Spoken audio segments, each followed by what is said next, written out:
नमस्कार मंडळी, आज आपण बनवणार आहोत ड्रायफ्रुट्स लाडू, तेही साखर आणि गूळ न वापरता। सर्वप्रथम 1 चमचा साजूक तूप टाकून काजू आणि बदामाचे बारीक काप करून त्याला भाजून घ्यायचे आहे।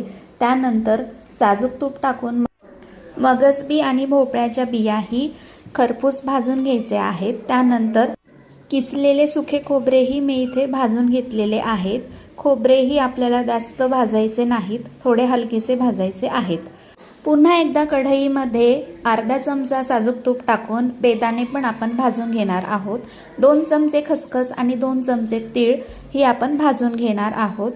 खजुराच्या बिया काढून मिक्सरमध्ये बारीक करून घ्यायचे आणि कढईमध्ये त्याला एकजीव करायचे। सर्व मिश्रण एकजीव करून लाडू वळून घ्यायचे आहेत।